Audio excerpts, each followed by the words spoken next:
right. Does this thing work? I'm very curious. There's 3 people here. That's crazy. There's anybody here. That's crazy. Oh my God. 19,000. I cannot. 190, not 19, 190,000. I cannot believe how far this campaign has come. Oh my God. All right. Let's get the Discord fam in here. All righty. Let's join. Let's join voice chat. All right.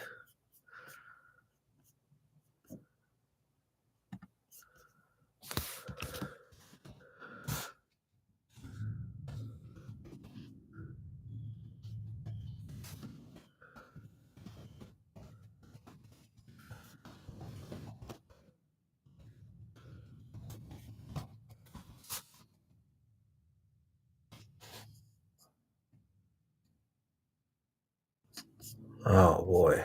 Oh, that's the wrong link. That is the wrong link. Is this the right link? No. That's the wrong link. That's the wrong link. There we go. Here. This is the right link.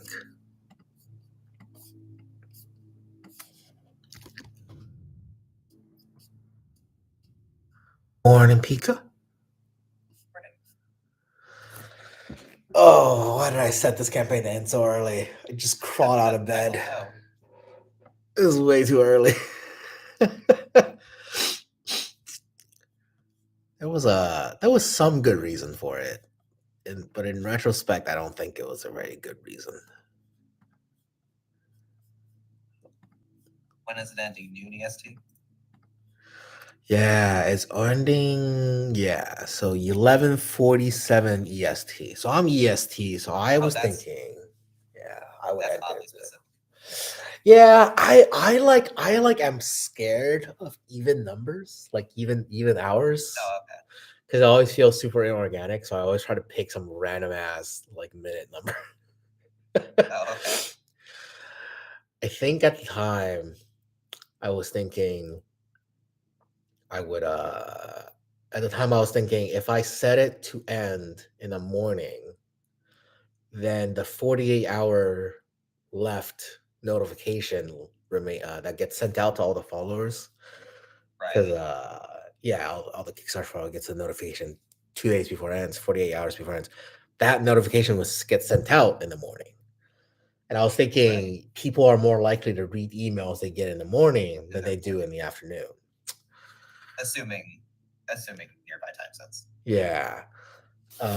America is like the predominant like market for Kickstarter. So it's more or less is correct. I think we're like 95% American backers. Yeah.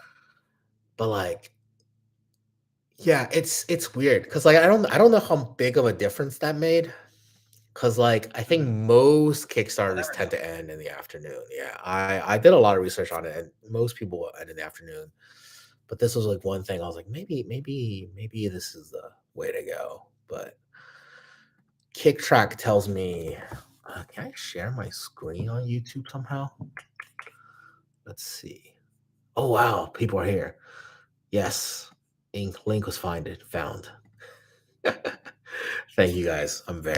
Oh my god. I am blown away by how well we did. I didn't think we'd get this far. Before the campaign, I was aiming for about 80 to 100 grand. That was my goal. That was like the whole secret goal. But this is I didn't think it was gonna be more than I didn't think it was going to be more than 120, 130K at most. So this is beyond what we thought was possible. I mean, that's why we had to add stretch goals. That was never part of the plan. Let's see. Where to share my screen? Nope. Cannot share my screen on YouTube live because I am not using anything fancy. I'm literally just using YouTube's built-in live stream integration. like a dummy. Good morning. Thank you guys so much for hyping up this project, by the way. You guys are killing it. And this is way too early. All right, what are we at now? Let's see. We are at 193. Wow. I wonder if there are people who actually like check for the last 30 minutes to actually like back. There are some people who do that, but I don't know. I wish Kickstarter had like a thing that lets you uh ping people after like ping your followers. But our conversion rate on the followers is 21%. That's pretty good. I think most campaigns only have around 15%. So I was hoping for around 25, but we got way more followers than I expected. So I think that's kind of like the trade-off here.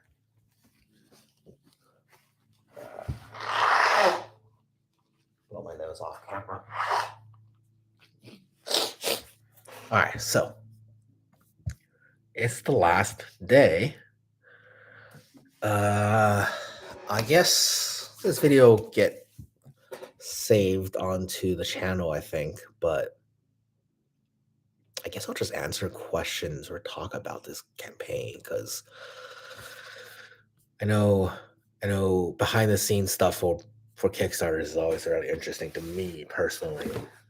But yeah, so like I know this is gonna sound weird, but essentially Kickstarters you have to set the goals as like you have to set the goal unrealistically low.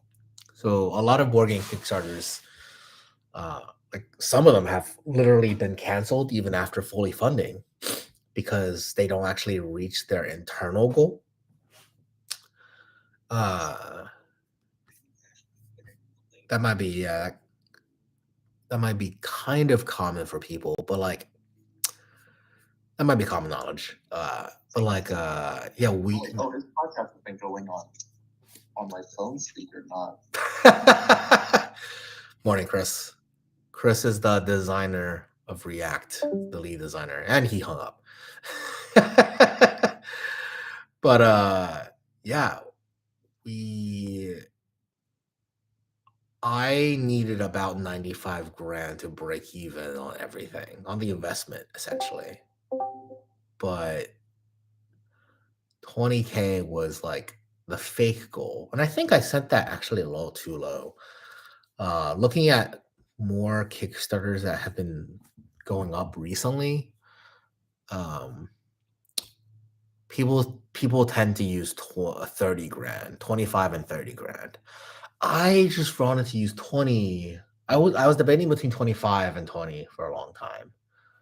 But I settled with 20 because I really liked the ability to multiply 20 for stretch goals much more easily, much more cleanly.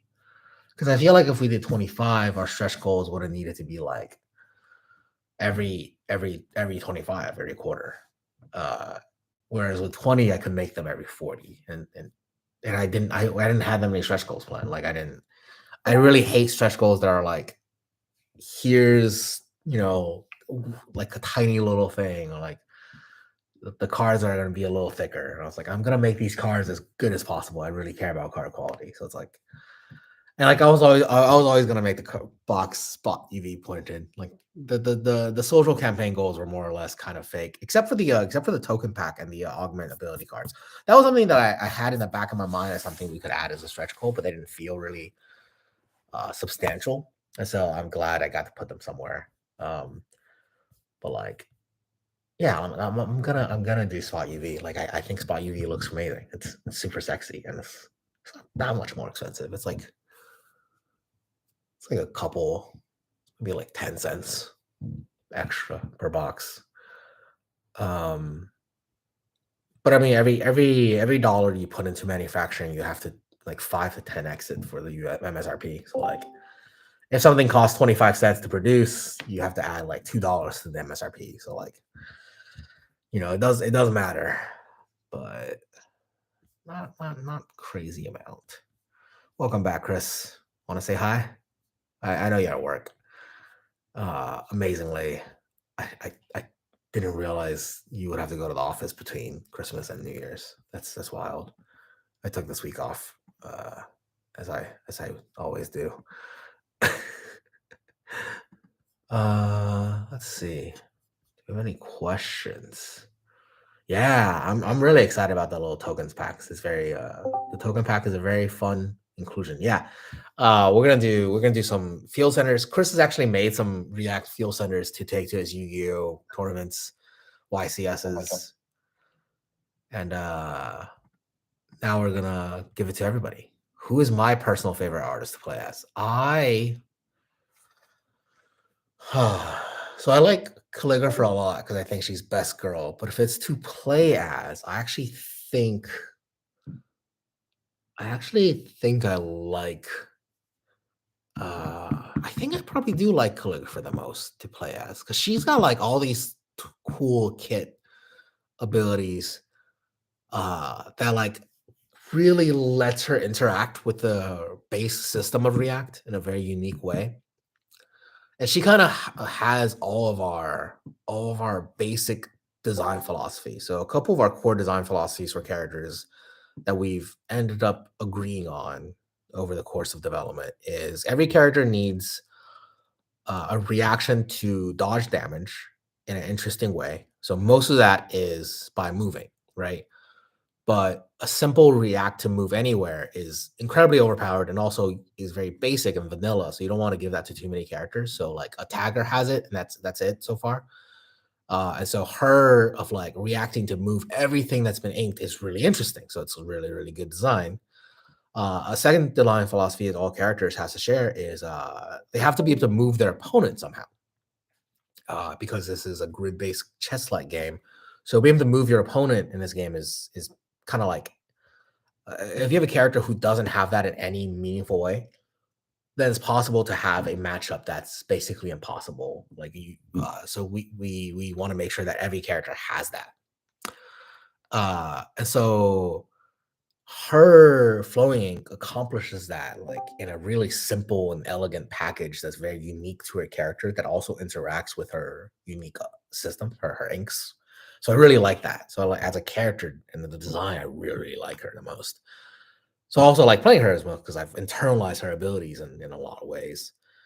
The character I struggle the most with is definitely Sculptor. Like that character is really big brain. Sculptor takes a lot of thinking power. He's the only character that's playable right now that has three means of dealing damage. You'll realize most characters have one or two ways of dealing damage.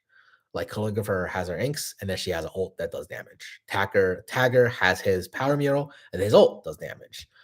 Uh, Dancer has his scales, and then his ult adds damage. But Sculptor, he has all three ways of dealing damage from the get-go. His ult just adds another standee to the board. He's able to deal damage using his character's reaction.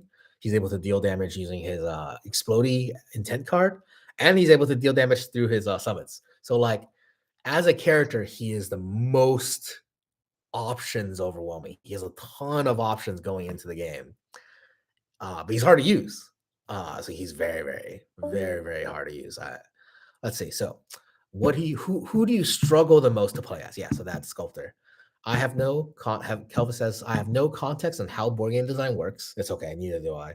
With a couple of characters left to play test, how does crunch time happen now to finalize characters or to ensure proper balance before the final print? Yeah, so we have been leading up to this campaign. So throughout this year, we did a lot of play testing and uh bringing it in front of people is always when the game breaks, and I wanted to do conventions in order to break the game and show that we needed to fix things. Was So we did PAX East, and that broke a lot of things, and we fixed a lot of things. And then we did Gen Con, and that broke even more things, and then we fixed more things. So after Gen Con, we really started to get into a grind, be like, okay, well, the campaign's happening soon. We have to lock these characters. Uh, but inevitably, when this game gets in front of people, which is next time, is going to be we're going to be doing a tournament in late February or early March. I'm sure that'll break some things too. But at this point, balancing is easier because we have so much in-depth knowledge of how the game works and what we need to make sure each character fundamentally works. Like I said earlier, each character fundamentally needs a reaction to dodge damage. So either that's a block token or an interesting way to move. Each character fundamentally needs a way to move their opponent. So, Calligrapher has Flow Ink, Dancer has Calling Step that pulls an opponent. Uh, what you call it?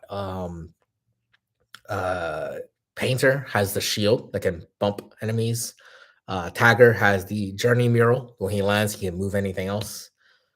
Animator, actually, Animator and Sculptor do not have ways to move their opponent, and that's okay because those characters are absurdly complicated. And uh, so some characters don't have it fundamentally, but they are very complicated and they get around it by not needing it as much.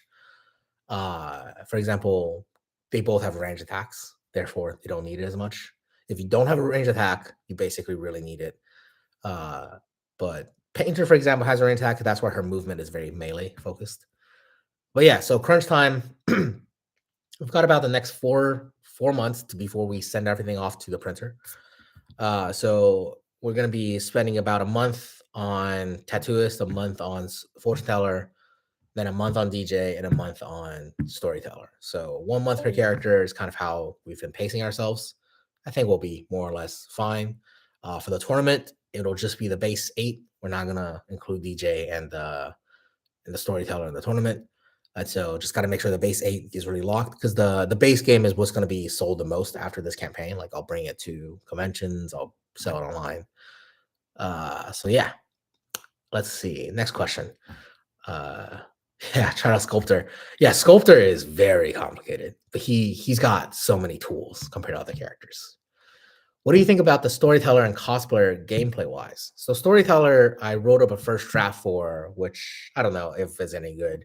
Actually, it's been 2 drafts or 3 drafts.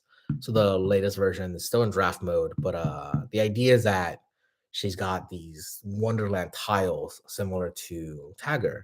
Because I know I want to add more characters that use board tiles, and it fits her theme really well. She's trying to get people lost into Wonderland.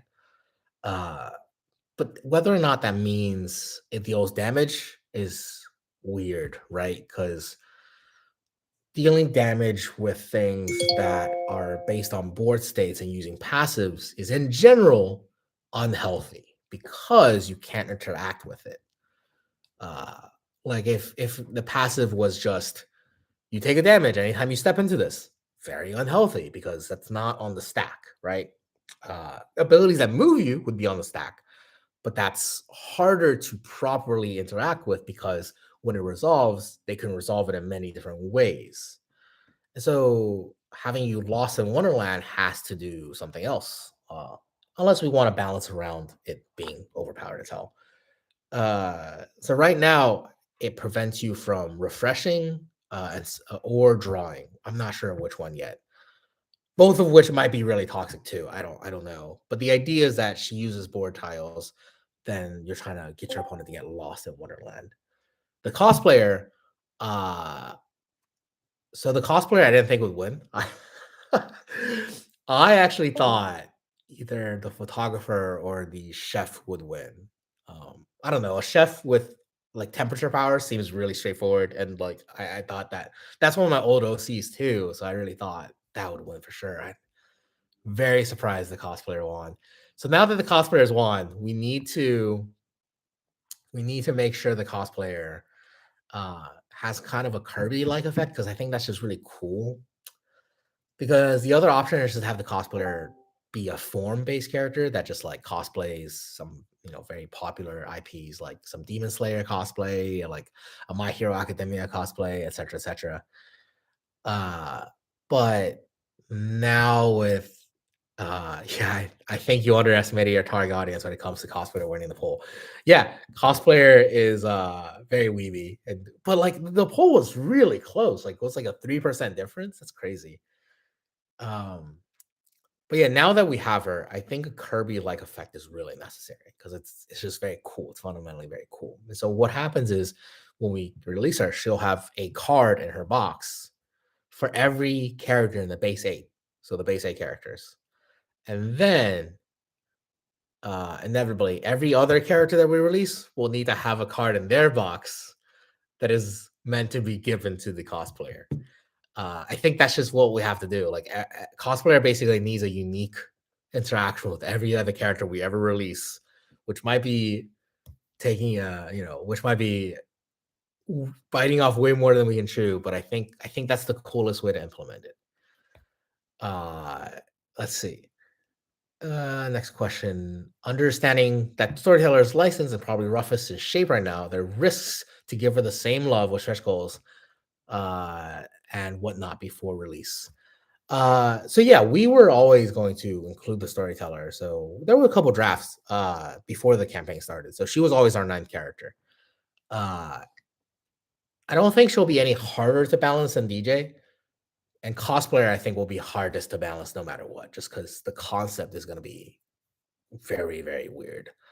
And maybe the cosplayer can just be not perfectly balanced. Who knows? Like Kirby is a weird character in Smash, right?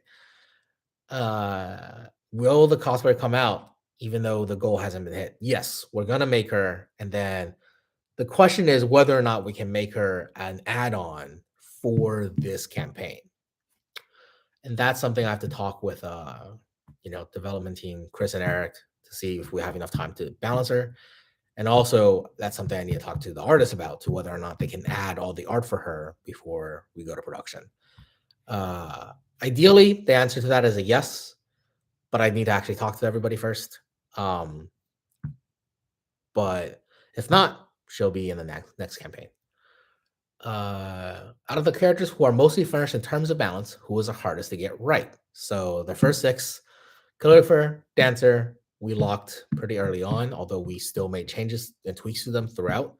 Like dancer originally didn't have a reaction to summon fish until Gen Con, and now dancer has 3 scales starting out next to him. And calligrapher, for the longest time, did not have 6 sheathing respects. I think for a long time we had 8. I think maybe that was an error, but calligrapher was locked on pretty early. Calligrapher was locked. Although we did just add her progression ability to the back of her ascended side, so that was a recent change. Who was the hardest to get right though? I want to say animator.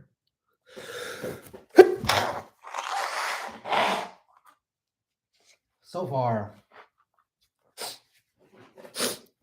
animator's gone through a couple of different iterations.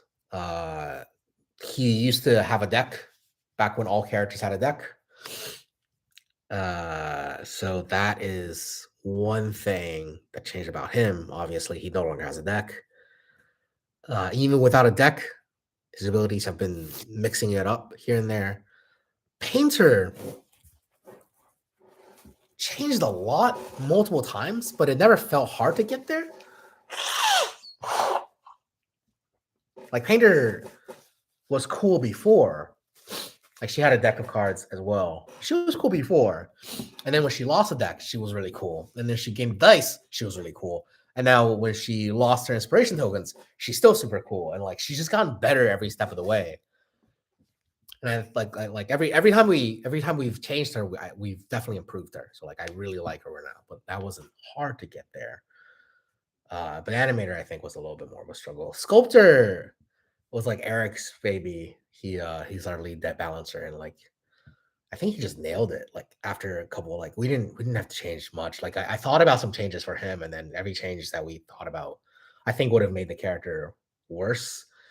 And even though he's already so complicated, he's like really fun. He's like Sculptor's really, really good. And then Tagger. I think Tagger we had a couple of issues with multiple times. Uh but eventually we settled on his core kit because Tagger's really revolved around what his cards did. And at one point, his like wall jump didn't do what it does now. Up didn't do what it does now. So like Yeah, making sure his kit actually worked out in the end required us to playtest him in front of people and realize that he wasn't as fun as he could be. Okay, so I was hoping Chef would win. Yeah, I thought Chef would. Chef is my OC, so I already have some art for Chef from Wicked from a long time ago. Could you not do something like duplicate card that lets you copy one of your opponent's card? Yeah, well, Eric already said respond to this. Not every character has cards, and also the interaction is so weird. I think that would be worse. I think forcing players to figure out what the duplicate does or adding a bunch of rules to her would be worse than just giving her a unique card for every interaction. Because then we can really tightly control it. But yeah, let's see. When will the next campaign be held? That's a good question. When will the next campaign be held? My current timeline is obviously React finished up. I'm going to be pivoting focus to Anna's Roundtable for the next month as we roll out the expansion and we're holding our first tournament for the Anna's Roundtable. So those people who like Fire Emblem, we're having our first expansion tournament for Anna's Roundtable, which will always be also be our fourth official tournament, which is very exciting. So that's going to happen January 16th is the date. And I'm going to be selling tickets for that this weekend. So that's my pivot focus right immediately after this campaign. I also need to get some merch done. So the metal dice, I don't know. I'm just going over my whole timeline now. So that's my focus after that. In the meantime, that first month, we should have Tattooist and Fortune Teller roughly playable, and at least one of them we'll try to get done and put up into the beta. So in the month of January, February, we'll put the other one into open beta, and I'll be working on getting the Metal Dice Kickstarter set up for Fire Emblem, and also wrapping up shipment for Genshin Taro. So Genshin Taro is probably going to leave Chinese ports mid to late January. So I need to make sure I have all the shipping information locked for Genshin Taro. So that's February. March, Genshin Taro should arrive in US ports and UK ports, hopefully. So I'll be handling shipping for that. Meantime, we'll probably launch the Fire Emblem Metal Dice Kickstarter. We'll see. Fingers crossed. Maybe that'll be in April. And then April, so March we will lock Storyteller, and potentially we'll start working on Cosplayer if we think that we have time for her. If not, whatever. And so April, end of April for sure is when I want to go to printing for React. So in April for React, we will print, send it to the manufacturer, get all the quotes locked, et cetera, and then it'll probably take about 4 months for production to complete. So should finish completion by August, ship to America by October. So that means shipping will begin in October and November. So that is kind of when I want to launch the second Kickstarter, because you want to launch a second Kickstarter for a sequel as soon as people get their games. So when it's really fresh on their minds. So like you're gonna receive your game, you're gonna be excited, you're gonna play it, and be like, and then in the box, it's gonna be like expansion is releasing on Kickstarter like next week. That's like the ideal time frame. So hopefully the games will land in your households in November, and this next Kickstarter will launch in November. Ideally, a week earlier than it did this year. This year, I launched it the week before PAX Unplugged, thinking that that would be a good idea. Whether or not that was a good idea, I have no fucking clue. I do know that I was way too tired and stressed. So, probably going to do a week before rather than the week before PAX Unplugged. So, mid-November is the goal. All right. So yeah, to answer your question, next campaign, mid-November next year, if everything goes right. China's having a second wave of COVID, so that's already putting some delays into Genshin Taro, which I had budgeted for. So hopefully that doesn't happen again, because that would definitely be bad. Let's see. Do you have an estimate on how much the character expansions will cost by Raish Hayes? Yes, and it's not final. So each individual character expansion, I think, will be priced at $20 with acrylics, and then if you buy two, we'll do $30. And that's not final yet. I'm pretty sure that's what we're gonna do, but we have two options for the individual character expansions, right? Which is, do you make them all come with acrylics? So then they're just a single SKU. So it's easier to inventory, easier to sell, or do you sell them without the acrylics and then sell the acrylics separately? Which is multiple SKUs, more management, and also the prices of it both need to go up. And I think the argument for making them just all come with acrylics is if you buy the base game without acrylics and you buy a character expansion with acrylics and then you play the expansion character, you're gonna be like, wow, these acrylics are fucking amazing. And you're gonna want to go buy the acrylics for the base game too. So I think that's the intention here. And it just keeps everything seems cheaper if everybody has acrylics. So I'm probably $20 per character, $15 when you buy more than one. That's gonna be the pricing for it. What are some things I've learned in this Kickstarter that you'll clean up in your next campaign? Anything you'll do different marketing wise from Kelvis Sue Ham? Oh, I learned a lot. I learned a lot from this campaign. So this is my third campaign because I wanted to run a couple campaigns just as a test run, but obviously, uh, a major board game campaign is totally different than fan merch campaigns. I knew Kickstarter will bring about 2/3 of our customers. I knew that, but I didn't realize how. I mean, I knew it. I just didn't realize how big of a deal that would be. So getting a lot of things happen for us because of some very nice people. Nicole from Kickstarter, big shout out to her. Thank you so much, Nicole, who uh who helped us fall for us, helped me arrange the Projects We Love badge early review. So before we launched, we were able to review the game and get it to have the Project We Love badge. She helped submit my project to the Forward Fund, which is amazing. And she helped, and I reached out to try to get us to on as many Kickstarter newsletters, and also she helped us get on the front page of Kickstarter, which is absolutely amazing. Uh, so yeah, normally Kickstarter brings about 2/3 to 3/4 of your total revenue. So like people who visit Kickstarter themselves, so they're really important, right? So you want to make sure you launch on a Tuesday because people visit Kickstarter as a platform while they're working. So you want to do it on a weekday instead of a weekend because if you do it on a weekend, nobody is browsing Kickstarter to buy things. Ooh, 10:35. That means we have, I think, 5 minutes or 2 minutes left.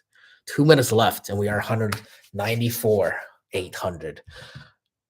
2 minutes left. Oh my God. Absolutely stunning. Anything else I learned? Okay, so I learned that a lot of really weird lessons. You can hide tiers on Kickstarter. I don't know if that was a good thing or not. I think it helped. People not seeing the early bird that they missed it throughout the campaign. I think that helps. I learned Facebook ads are way more important than we thought. If you remember when Apple was like, Facebook can't track people anymore, and Facebook was throwing this hubbub, and they were like, think of the small businesses. And it's like, yeah, whatever, Facebook. They were kind of right. Like, Facebook ads is really important for small businesses. It's the only affordable ad platform because, like, Google ads exist, not that affordable compared to Facebook ads, and Twitter ads suck. They're super expensive and they don't work very well. Uh, so, like, yeah, Facebook ads is like really important for small businesses. So it kind of sucks that they're a little bit worse than they used to be. And Instagram, yeah, Facebook owns Instagram ads too. So lessons is, I guess, I don't think I'll change anything marketing wise. I think I did everything I intended to do. I reached out to all my Twitter contacts that friends that I've made over the years doing my fan projects, artists who have way more clout than me, wrote off their clout, asked them to help me retweet, which helped a lot. Twitter made up 5% of our sales, which is fucking insane. I don't think any Kickstarter makes up, like for board games, gets 5% of their sales from fucking Twitter. Like that's a lot of sales. All right. I think we can count down the seconds now. Let's count down the seconds. We are 29 seconds to go. Oh boy. Now we can just refresh this page until it closes. 23 seconds. Oh man. Oh, we made it. We hit 195. Oh, that's a sexy number. 975%. Oh, 17 seconds. 10, 9, 8, 7, 6, 5, 3, 2, 1. Oh, has a little graffiti, like it shoots out little confetti. It shoots out little confetti. That's so cute. Oh, I didn't record the confetti, unfortunate. We did it. 1,730 backers pledged $195,113.50 to bring this project. 50 cents? What? How did anybody pledge 50 cents? You'd have to enter in that manually. Who pledged 50 cents? Who fucking pledged? You'd have to do that manually. Nothing in this campaign uses cents. Somebody pledged 50 cents just to change that number at the end. That's fucking hilarious. Maybe that was there this whole time and I just never noticed. Oh man, we did it. Yeah, like I said, this is way more than I ever expected. So, oh man, yeah. All right, let's read back on comments. Let's see. Yeah, Facebook ads. Yeah, I found out about Kickstarter through Facebook ads. Facebook ads is really, really important. Like for small businesses, holy crap. Yeah, Kelvin Sue. I hate to admit it, if not for Facebook. Yeah, yeah, I don't particularly like Facebook. I deleted off Facebook this morning. Because I don't like using Facebook, but it's like really important. And like it's the only platform where ads are good. And maybe that's because Meta as a company has always focused itself on ads. They were like, we need to make money somehow, right? And Twitter has always been really bad about ads. And so Twitter's kind of a great cesspool. Like I like being on Twitter and I don't look at ads. And most people don't look at ads. So it's, who knows? Yeah. So it's sad because I usually follow some YouTubers from Dice Tower to Shut Up and Sit Down. Flabbergasted, heard nothing from them. So we have never approached Dice Tower on purpose because I think Dice Tower would hate this game. I just think they would not like this game. Maybe I'm wrong, but I'm pretty sure this is not Tom Vasel's speed. I think some of the other reviewers in Dice Tower would like it, but they don't review games until it's completely out. And if you want to get featured on Dice Tower as a Kickstarter, super expensive. Like a Dice Tower how to play video is like $2,500 easily. Or Dice Tower like feature videos, like several $1,000s. Way too expensive. Cannot afford that at the beginning. So I just paid for the shelf side review, which I think was super worth it. They did a great review. They were pretty expensive, and then a couple how to plays that ranged in prices. Congrats. Yeah, thank you so much. Thank you so much. 50 different people pledged 1 cent each. Bobo tax. Who's Dice Tower? Also, yeah, is that a Bloomslank shirt? Yeah, I really big fan of Bloomslank. Bloomslank is a great company. They make really, really cool shirts. All sorts of mecha designs and weird ass shit. Very anime company. I love original anime art companies who do apparel and all that stuff. So Bloomslank, one of my favorite companies, among some others that I can't think of right now. Their names. I follow like 4. I really like anime streetwear. Ironic. Dice Tower is the largest board game YouTube channel, I think, on YouTube. They do a bunch of YouTube board game reviews. But I think in recent years they've become too big because like if you go to the channel, they post a video like every other hour almost. They post multiple videos a day now. And it's like that channel basically just like pumps out content like a fucking fire hose. And none of it is super high quality. Tom Valzo's reviews are probably the ones that like gets the most views because he founded it. And so I don't know. I think and also getting onto Dice Tower is really expensive because they know they have like all this clout. But yeah, so I don't know. Shut Up and Sit Down would be amazing though. I will definitely send them a copy of this game. I think they'll like this game. I think they'll like this game. They like really weird, complicated games. So I think Shut Up and Sit Down will like this game. Is this my first original IP game? Yes, I did. Three fan games. So this is my first original IP game. I'm working on this for. No, not my first IP. My first original IP game is Sento, which is signed to another publisher, and I never got back, and they haven't published it yet due to a lot of reasons. And they're working on it, and I got paid for it, so I'm not gonna complain too much. I'm not gonna get the game back. Sento lives on in my heart. Yeah, so we'll see if that ever comes out. If not, oh well. I got paid. I'm happy. Uh, is there going to be a late pledge? Yes, late pledges will open once the backer kit opens for the pledge manager. Actually, have you ever reached out to ProZD? Yes, I'm gonna give him a final copy of this game. So hopefully he he reviews it in 2 years. Right now, I think he posted the Aegis review after receiving it 2 years ago. So like it'll probably take a while. Sento is how I found you. Yeah. Oh, what's up, Jelly Dude? No gambling event this year, sadly.